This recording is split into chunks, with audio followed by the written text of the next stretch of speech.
Hey, Spencer, there's something that's been on my mind lately. Tell me. I think it's exhausting to have Uh, an opinion on everything, and I feel like that's how people expect us to be. It's You it's the worst. It's the know, internet. something happens in the game industry, let's tell our opinions on it. Yeah. And I'll tell you that the Twitter algorithm is fueling this because like I'll get on and I'll be like, oh, layoffs happened at Bungie.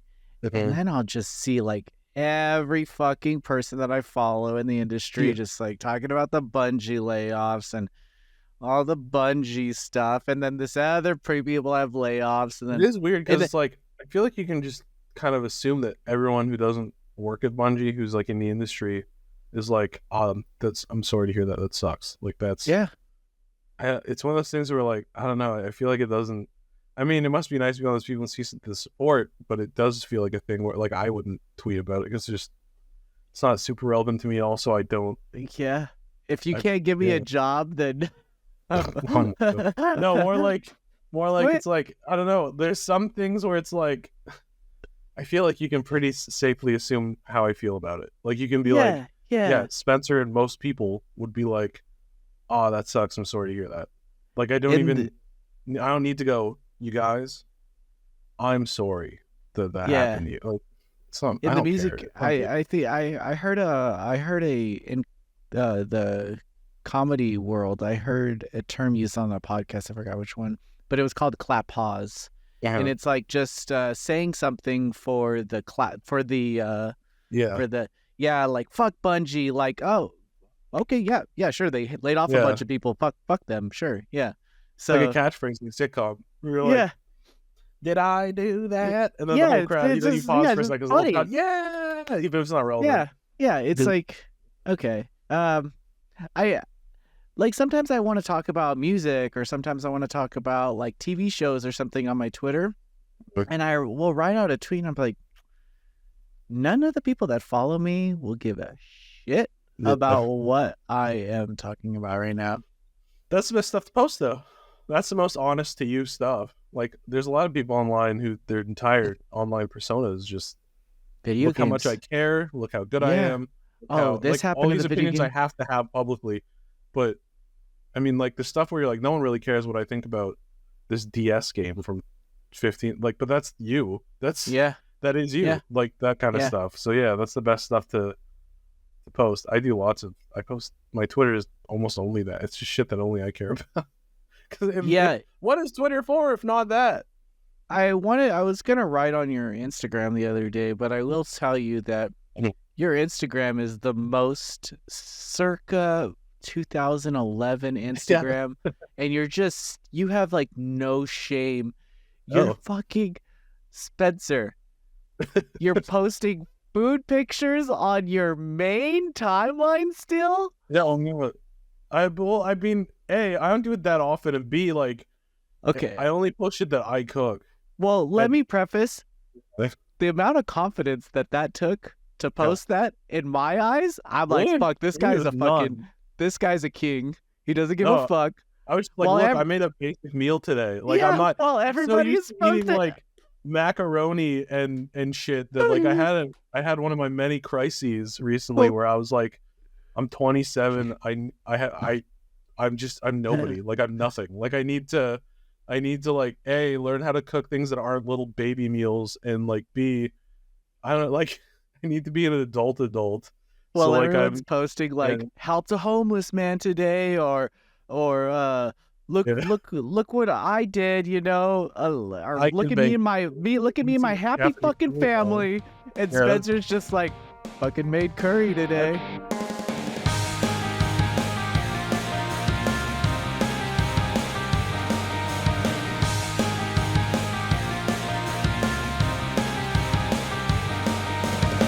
Hello, everyone. Welcome to episode, what is it, fucking 93? 90?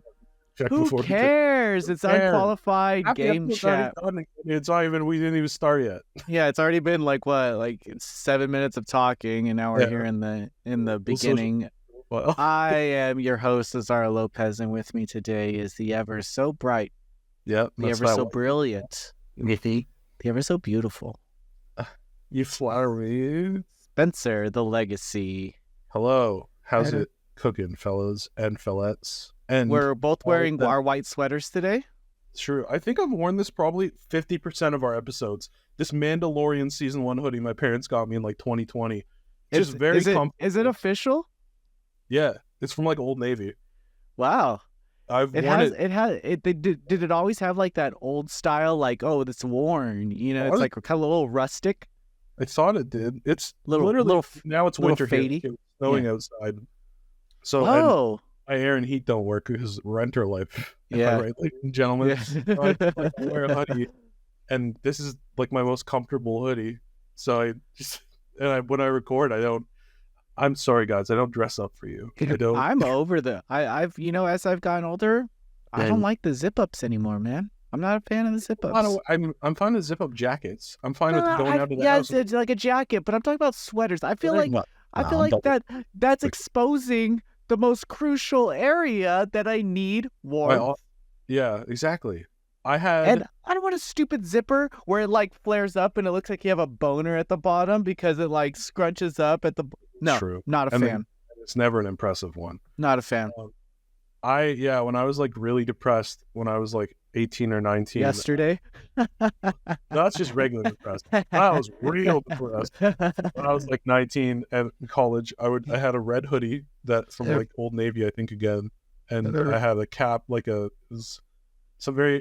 went between a Fatal Fury cap and an Ash cap. It was really badass. That's beautiful. And every day at school when I was horribly depressed, all I would wear is the red hoodie and the cap, to the point where I didn't know anyone in my dorm, and they'd be like, "Oh, that's hoodie hat guy." So that was my college experience. It was really cool. So I'm glad I've gotten to know hoodie hat guy over the years.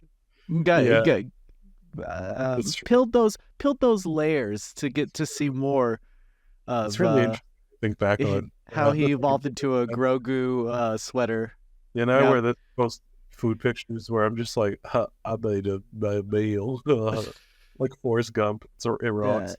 I'll tell you something. October kicked my ass. It was a busy month for games. October bent me over and took advantage. Oh, I'm sorry. Of everything. Stole it from me. Stole it? Damn. Didn't even ask. No That's consent. Really rude. Yeah, tell me about it. At the beginning of every month, I always say, "Oh, look at all the releases, easy month," and then they just start saying, "Oh, this game's coming out at the end of the month now." Like, it's like cool indie games that I've been looking forward to for like years, and they're like, "Oh yeah, we're gonna release it next week." Yeah, I've been waiting for this for a very long time, and now you guys are just throwing it out. One surprising game that I played. This podcast is tried to record every week on Thursday, and now we talk about games, so this is the game section. Maybe gamers sometimes that power glove on. Gamers. Yes, this is tell your parents to get the fuck out of the room because gamers are talking now. Because you're playing online. If you're listening to this in the car, tell your girlfriend or your boyfriend, get out. You're not a gamer. Tell them to shut up. Tell them to shut up. Tell them to shut up. It's gamer time. If they say pause it, no, you're playing online. You can't just pause it. Yeah. Life doesn't have a pause button. It doesn't have a pause button. For people who want us to live in the real world and game less, they should know that. Yeah. Now get the fuck out of my room. I'm playing Final Fantasy 14. Encounter Pixels. Dude. I played some video games, but I do want to talk about something that a lot of people want us to talk about, but not in a way that they want us to talk about it. Because expectations. Yeah. A lot of people have been asking us to talk about this, but I'm not the person to talk about it, but I am going to bring it up anyway. Oh, I'm going to be the meat shield today, huh? Like when I did that one video for the Trails series or whatever, I was like, I've never played any music. I'm going to give you the top 10 Trails games, and it's like the most controversial shit. It fucking sucks. I'm like, bro, I haven't even played. He just asked if I could do a favorite. I said, yeah. I don't know if I could. They're fucking sending you death threats. Properly. I'm like, I looked it up on Merriam-Webster. What the fuck do you want me to do? I tried to say Valkyria Chronicles correctly, man. They're like, you didn't say It's this. Einhinder, not Einhinder. Yeah, say this made up country properly. I'm like, I went through like 3 Reddit threads, and that was the consensus. I'm not doing more work than that. I'm sorry, dude. like, These fucking nerds. Okay, speaking of nerds, our Spider-Man 2 review went out. I heard it was scandalous, as the Ashleys would say in recess. We gave it a 7 out of 10. Not a bad score. I have not played it. Look it. I do own it. Ooh, I have mine on my table. There he is. I platinumed it. I bought this game too. I bought this game too, but I have not opened it. Yeah, I haven't bought that yet. I want to play it. Everyone says it's the cat's pajamas. I'm still doing this thing. I'm 34, but I'm still doing this thing where I feel like I forget that I don't have friends, and I'll buy like fun games, and then I'll be like, oh yeah, that's right. Nobody wants to come over and play video games with me. Really cringy Spencer. You thought of one? Did you have a birthday party that didn't go as expected? It's way worse. I was like 17, and I was like, I'm going to college soon. I need to buy like all the DLC into the JoJo fighting game and stuff, so that when I have cool friends, we'll all play it. That didn't happen. But I was like, I need to have all the DLC characters in all these anime fighting games, so when I go to college and people are like, we want to play these with you, I'll be ready. And oh my god, you can guess how that probably went. That reminds me, my first year of my first like real year of college was when I was 24. So I was working before that, but I decided to go back to school. So my first real year of college was when I was 24, and I found my way. I sought out the cool anime kids. Where are these cool? I have my PSP Go in hand, ready. Cool anime college kids, because as someone who really likes anime, community I went to college, 3 different schools, anime clubs, and they were always rough. Yeah, so I didn't know that, but maybe I invited them. Maybe I met them. Maybe I invited them all over to my house. Yeah. And you know what was okay? So they sucked as people. After a while, after I got to know them, they sucked as people. But their taste in video games, very cool. It's true. Sometimes the funniest and people are awful, which sucks. Like I had Persona 4 Ultimax, or Persona 4 the fighter, and they played it with me, and they're the only people that have ever played that game with me IRL. And I was like, holy shit, I'm having the time of my life. And do you think, never have it again. Do you think we prefer single player games because we got so disappointed by never playing multiplayer games with people that we like shielded ourselves? 100%. I barely even play fighting games shit online ever. I'm just like, I don't care. I tried to play 2-player games with my girlfriend. It ends up with me just saying, okay, it's your turn. Okay, give me the controller. I'll do it for you. It's quite. I'll do it for you. It's kind of hard. It's like a platformer. You're playing It Takes Two. You have like 12 control. Yeah. She just got TikTok going. Oh, that's I like to tell the story too about my girlfriend. I was reviewing A Plague's Tale, and the new one, Requiem. And all this shit's going on. These rats are like eating the kids, and I'm like going through all this dark shit. And she's sitting next to me, and I look next to her, and I'm sitting next to this big screen on this couch right here, and she has watching Skibbity Toilet on YouTube. She does not give a shit about what is going on screen. She has no. That's the worst. I thought it was funny. I was laughing because like these kids are. She had no questions. She had no concerns. She's just like, oh, he's playing a game. This is normal. It was that experience opened up my eyes to be like, okay. I'm always really nervous to show people things I really love because of that, because I know they're looking at their phone. That's like pretty normal now to do that. Yeah. So I'm not like offended, but I 100% am offended, but not mad at them. I'm just like, oh, they don't like it. Oh, I exposed the thing that I like and they hate. Oh, that's the worst. Okay, 17 minutes. 17 minutes in. Yeah, 17 minutes in. We're gonna talk about Spider-Man 2, the Noisy Pixel review. Yeah. Bailey played it. Hey, he's commenting about everything with death threats. You're really cool. Keep it up. That's what you do. You're not a psycho at all.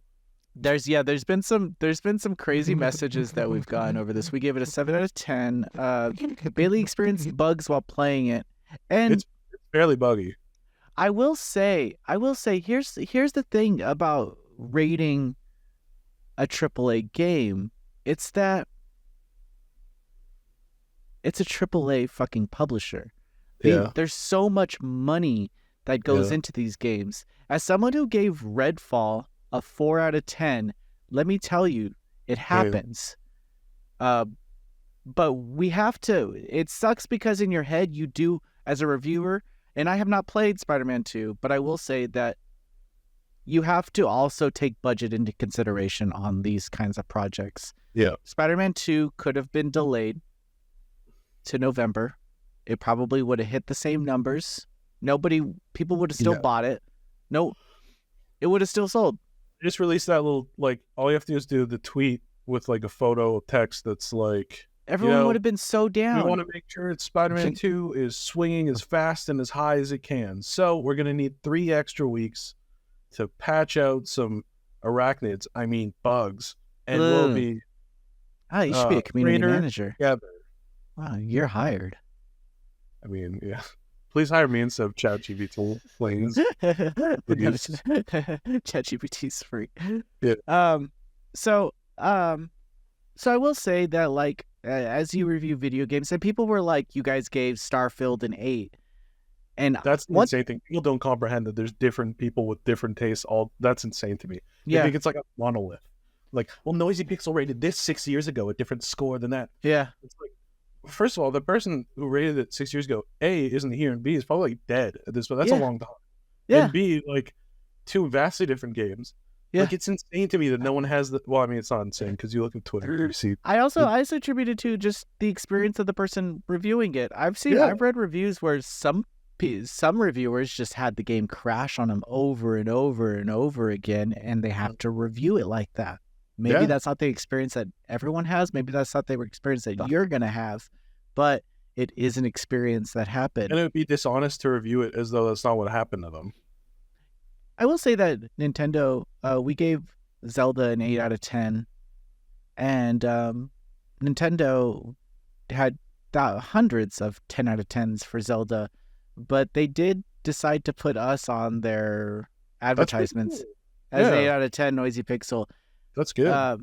I think that's rad because it does show that across the board. I think as Noisy Pixel becomes bigger in the eyes of gamers, I want our scores to be like celebrated. We don't give a lot of 10s out, although we did give like 2 the other week. Maybe one Slay the Princess, which is a fun indie game. You also review a lot of games though, so like we also you review a lot of games for probably daily. On weekdays there's reviews, and also all different people and also all different budgets, genres, genres. Like, so it's gonna be it's really hard. Yeah, I imagine. So there we go. Spider-Man 2. It's in the past now. You don't have to comment on every video. We get it. You didn't agree with us. Thank you. You don't have to send me messages. You don't have to send Bailey messages. Yeah, that's really don't have to send Mark messages because that guy doesn't know a damn thing about what's going on. So stop talking to him. I get being I gave it an 8 out of 10, and I thought that Act 2 onward was kind of rushed, and I had my own thing with it, but I had a lot of fun. I don't know why they still do stuff. No one wants stealth mode. No one wants to play as not powered people in Spider. I don't know, but at the same, who cares? I've noticed a lot because one of the websites I write for under my main job is PlayStation Lifestyle, and a lot of the comments and tweets on that, because it's more the gaming side, are like unhinged. So there'll be, I get more exposed to there's constantly ongoing console wars still on social media.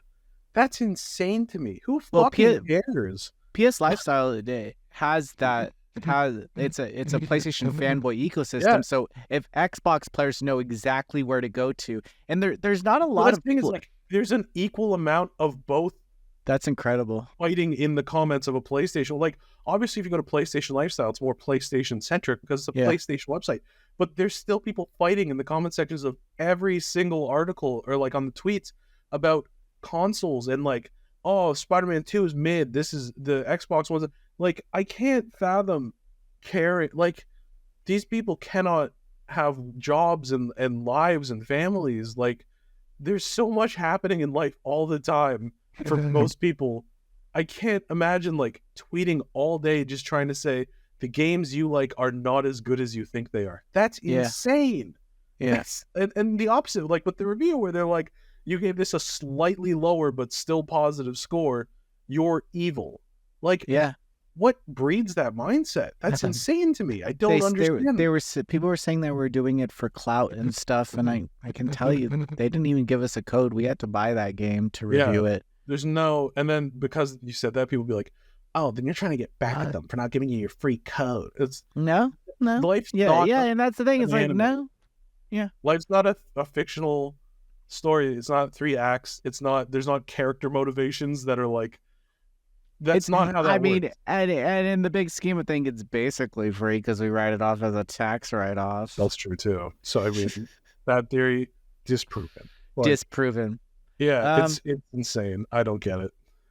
Yeah, it's look Curry and post pictures of it. That's so much more satisfying. Yeah, than being annoying on Twitter. I was on a drive. I was on a drive the other day, and I really appreciate that my friend group, my closest friend group right now, doesn't give a damn about video games because it does allow me to check out. And I fear that a lot of the people in my community, a lot of people that work for Noisy Pixel, they don't have that outlet. They live and breathe video games 24/7 all the time. Forms a blog. They're in Discord. They're in Discord communities. They're in Reset Era chats. They're in other discuss chats. They're in Twitter. You know, they're constantly curating more and more opinions just only about video games. And I enjoy the approach of getting knowledge just from all these stupid people who have my friends. They go to work and then they're done with the day. Yeah, you know, my brother beats maybe 2 games a year at most. Yeah, and he's completely happy playing game. Like, that's fine. My brother has 890 hours in Fallout 76. Yeah, and he is happy as can be. He's fucking he's disconnected happy from all of it. It's just like he's like, able. That looks cool. You know how much I want to put into the end game of Remnant 2, the post game. How much I want to return to that game and play more, and I can't. But my brother, he calls me and just tells me about everything that's going on in it, and I'm so jealous. Yeah, it's incredible. So I really wish I was more disconnected. Like, that's impossible now for either of us, because not only do we do this, but even when you're done doing that, you always think like that now and like check out online in that way. But that's like it seems like such an enviable life to just be like, oh, I saw a commercial for this game and it looks badass, so I'm gonna buy it and play it for 2 months and put in 25 hours and then have a great time and then watch a movie. By the time I play next, by the time I play whatever's next, it'll probably be like $30. Yeah, like I platinumed Spider-Man 2 in like a week 5 days. 5 days. 4 or 5 days, and I wish I wasn't like because I was like, I wish I played it over like a month, but I'm just like, that's not who I am anymore. Because like, once you've done this, you play games different and you think about games different. I'm not saying that in like we're elevated. It's the opposite. I wish I was like that. It's where you really just like, you play differently and you think differently, you do it differently. Again, not better, but differently. So it's very much is like, you know, when Frodo gets back at the end of Lord of the Rings, he's like, I can't go back to my regular life. I have to go on the boat with the elf. It's like, you can't go back to play games like when you were 12 and be like, oh man, I've been saving up for Arkham City and I can't wait to play it over 3 months and 100% it. It's not like that anymore. No. You beat Spider-Man in 2 days and a half and you platinum it in 3 or 4 and then you're ready for the next 14 games of the month. That is, you know, that is a pretty good point that you bring up when you want to compare like game length to price. I usually don't like to do that, but I guess there is an argument to where if this is the one game I'm gonna buy for the next 3 months, at least give me some post game stuff to do to There's a live middle in this ground. It's like $1 the an photo hour. mode. Yeah. The middle ground is getting good at photo mode. Oh, you beat No, the I mean, game? there's a middle ground in Now the get criticism good of- at photo mode. Yeah. I mean, there's a middle ground in the criticism of dollars per like amount of time, and the opposite of like, I'll pay $70 for a 2-hour game if it's good. Like, I want it to be long enough that I'm not like, I'm like, okay, yeah, that was a satisfying experience. But at the same time, I don't want it to be padded like 80 hours when it doesn't need to be. I don't want. There is a middle ground, I think, where it's like I don't want to pay $70 for a game that's 2 hours long, but I'll pay $40 for a 5-hour game if it rocks, 100%. Yeah.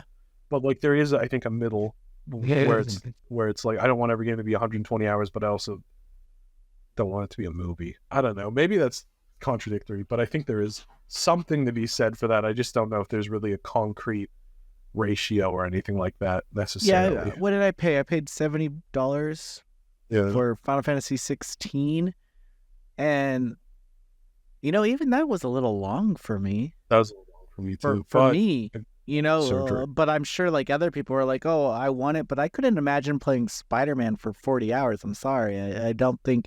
Yeah, I would love to do that if I think Spider-Man should have been a 15-20 hour experience. Yeah, somehow they could have put in a couple other stealth missions. The best part about the game. I would have just done more side content. I would have just done more. Well, they're gonna sell you on that DLC in a couple months, so it's. I don't know. I find games are a weird spot where more so than other media, they're very exhausting to talk about with other people outside like your friends, because like the people online and stuff like that. So it's an interesting thing where any debate about price versus length or anything like that just kind of gets railroaded into. No, yeah, absolutely. So that's why the podcast. We can, and honestly, I can see both ends of that. I generally try and stay to where I mean, broke. I totally understand like wanting the most time. 100%. For me, a 10-hour experience is fine. I was fine with Assassin's Creed Mirage being 20 hours, and they charge $50. That's incredibly refreshing for Assassin's Creed. I don't like beating an Assassin's Creed. Usually is a chore. It can feel that way when you're trying to shove a 140-hour game into a month. It takes an incredible game to earn 100+ hours. I think that's Xenoblade territory. Like that's got to earn it. Yeah. No kidding. So yeah. I don't like the argument, but there is an argument to be made on both ends of Agreed. the pricing. Because I played indie game. One game that I was surprised that I played was RoboCop, Rogue City. Can't wait. So when I launched the game for review, it crashed, and I was I got so giddy. I'm like, I'm gonna fucking tear this game up. Can't wait to give it a 2 out of 10. Just being a little bitch, We all have mindsets sometimes that aren't healthy. That I'm so ready to just like write a fun review, and have you ever watched Ratatouille, Azario? The movie Reddit? No, I've played the Kingdom Hearts 3. There's a beautiful speech at the end by the antagonist of the movie, who's a critic, and it's a very genuinely moving speech. And he's like, I don't even want to bastardize it, but he essentially says like, we love terrible reviews because they're fun to read and to write, but even the worst piece of garbage made by a person is more culturally valuable than the greatest review. So we must balance ourselves. Like, it's a really beautiful speech about what it is to be like a critic. You should watch Ratatouille fucking rocks. It's a really good movie. No one's saying it. No one's saying otherwise. No one's arguing with you, man. Whoa. But at the same time, I think you should watch that speech because it touches kind of what you're talking. Like, it's a very interesting thing that we specifically, as people who criticize stuff online, could probably get, like, would probably enjoy more. Yeah, I don't know. Yeah, a bunch of people that Kong Yeah. game came out, everyone shitted on, like they were offering review codes for it, no one took them, and then one person posted something about it that it's really bad, and then you get IGN and everybody covering it, and it's like you're just covering it to shit on it and make fun of it. Like, yeah, it sucks. It's funny. So I guess that was like the approach of like this one, right? But man, it is so good. Yeah. Every trailer, I was like, this just looks like what I want a RoboCop game to be. Dude, it's better. The trailers, I felt they were hiding some shit from me. Like, but I have not played a game where I'm playing it and my opinion's already been made. I could probably write the review. I'm 10 hours in. It's probably like nothing's changing, you know? I kept playing. Yeah. I just couldn't stop. I was having I wrote the review and and then I wrote the review and then I continued to, and then I was like, I want to beat it tonight. So I didn't even like. That's a good game for a reviewer. Yeah. Is like you already put out the content and you're like, I want to go back. No, I wrote it. The embargo hadn't come yet, but so I could have put. I was like, okay, like wrapped up. Move on to the next. But I booted it back up and I wanted to beat it. Does it play the song? Dude, yes. But it's like they play it. They don't even overdo it. It earns it. Yeah, it really when that music does ramp up, it's like, I can't wait. I love RoboCop, dude. And then like there's like, man, it's a good game. If anyone wants, it's kind of RPG. It just looks like a really good AA game. Oh, it's so good. It's so good. More games like that. And I hope that also encourages 80s and 90s franchises to not be asymmetrical. It's better than RoboCop 3. RoboCop 3 fucking sucks. It's way better than RoboCop 3. I can't wait. I feel like, oh my god, it is a good game. I'm just thinking about all the stupid fucking things that happen in it, and I'm like, this is so RoboCop. Okay, RoboCop is a gory fucking movie. We get it, but it is also campy, deadpan. It's 100%. Written that way. It is created it knows what it is. It's about a fucking robot cop. It's goofy, gory, snarky it's capitalism. So goofy. Yeah. It's they invented this like this robot antagonist and then he falls down the stairs. That's how he's seen so much. Yeah, it's like so good. Do you have a scene where he's really scary and like murders the guy in the boardroom and then he just trips down the stairs later? It's so was it called like E9 whatever? One ED ED1 or EDO1 or big guns here and the it's a great game.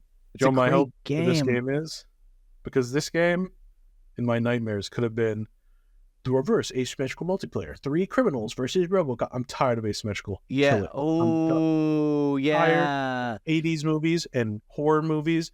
In asymmetrical. Mission based, so you have to select the mission from a menu and then you go to the mission and you're like, that rocks. I want that. I want an action RPG Evil Dead. I don't want asymmetrical multiplayer Evil Dead. I want an action RPG. That was like you're absolutely right. That was kind of a cheap Evil Dead. I'm tired of asymmetrical multiplayer. Because like we said before, I don't even like multiplayer. I want to play these cool games of characters I love, not with people because that's annoying. You know the best part about RoboCop? What? Is when you're playing it, you feel so much like RoboCop. Don't you like not use cover because you are the cover because you're a giant RoboCop? You fucking think about your health. You have no like when you get shot, you kind of like can tell like it'll. Yeah.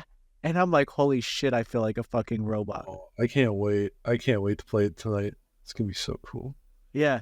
That's what I want. Yeah, it's a game. It's a fucking video game. Finally. It doesn't try to change the world. It doesn't try to like put in unnecessary systems or weird ass features. You know what I think? Another game, although they nailed the writing and nailed the atmosphere, Half-Life. I think Half-Life is a good example of a video game. Yeah, I played most of the Half-Life games for the first time like 4 or 5 years ago. Like I played 2 and the 2 expansions. 2.1 or whatever it was. But for most of them, I played for the first time like 5 years ago when Alex was coming out just to try. Like I was like, oh yeah, I played like 100 hours Gmod. Let's do it. And they fucking rock to this day. Like they're incredible at storytelling. They're incredible without being overbearing. They're incredible at being incredibly like fun games. Yeah. Like the you pick up the can and you throw it, and it's like it rocks. I don't know what to tell you. I don't know. Yeah. It's just a video game. It's just a fucking video game, and you could take it as seriously as you want, and you could have as much fun as you want. The writing knows what it is. The story, the characters know who they are. Didn't these guys make a Terminator game before the people like too? Maybe I should go back and try that. Dude, that Terminator Resistance game is really fucking good too. That's cool. I'll look into that. And I think they got a little more. They got a little more leeway to be to write, because Resistance was already based off of a storyline in the Terminator universe. This RoboCop is based between 2 and 3 in the movies. Cool. So yeah, that rolls. Pretty good. I can't wait. Other than that, that's all I had to talk about this week. It's November now. It is. It's snowing outside. You can't see because it's dark here now. But it was a big snowstorm earlier, and it was I was very happy because I love winter, and I don't have a driveway anymore because I'm in an apartment, so I don't got a shovel. So no one's gonna make little Spencer shovel. It's true. I've shoveled most of my life, and it's very nice to have a year where I'm just chilling. I'm just looking at the snow is literally primarily aesthetic for me this year, and that's my favorite kind. Oh, you just enjoy it. Get a little nice cup of outside, hot cocoa. Just stare outside, play cool video games. I like that we both called it hot cocoa. Hot cocoa. It's way more fun to say. Way more fun. But yeah. All right. Let's put a pin in this podcast. Get out of here, everybody. Gamer time's over. We got shit to do. I am got macaroni to cook. Ooh, I'm gonna have pizza and some wings. Maybe I'll have pizza. Vegetarian wings. I know I just said like I need to learn to make real meals, but tonight, because it's getting late, I am just gonna make macaroni or pizza. I don't know which one though. You know, you don't have Thanksgiving, do you? We have it in October. Oh, you already had it. Yeah. Lucky. I love Thanksgiving. That's my favorite holiday. I love Thanksgiving. I was sick for this Thanksgiving though. That was right around when I had my sick voice on here. I don't like that. I don't want that for you. But I'm all good now. So you don't deserve my dad loves American Thanksgiving. I don't know why, but he does. So we have a little American Thanksgiving. A Renaissance man, that guy. He rocks. Cool guy. All right. Well, have a good week, everyone. Also, we got 50,000 subscribers on I saw that. YouTube. Congratulations. That's very exciting. I forgot to talk about it, but I'm talking about it now at the end. All 50,000 of you. Tell 5 of your friends. If you don't, you're on Azario's hit list. You're his enemy. You'll be found. You will be prosecuted. Thank you.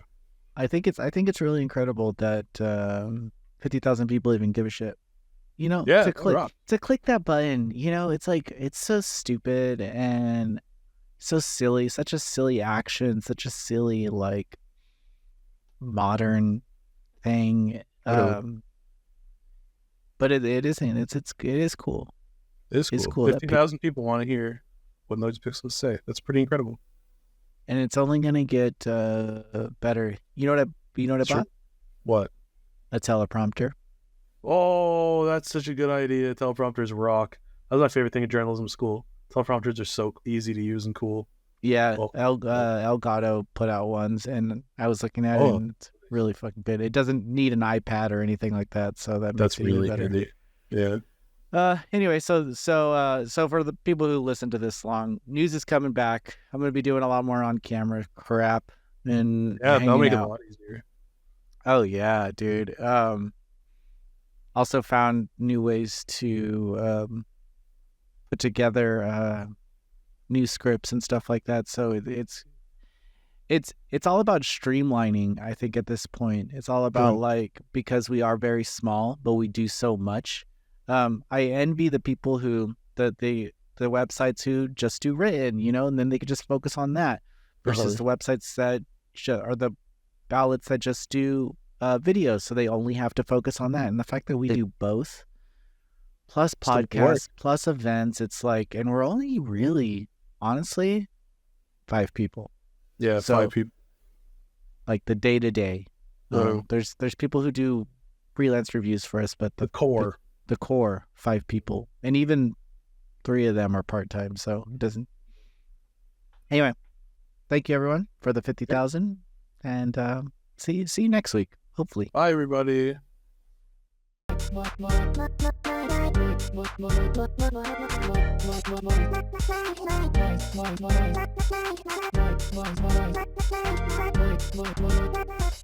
Noisy Pixel.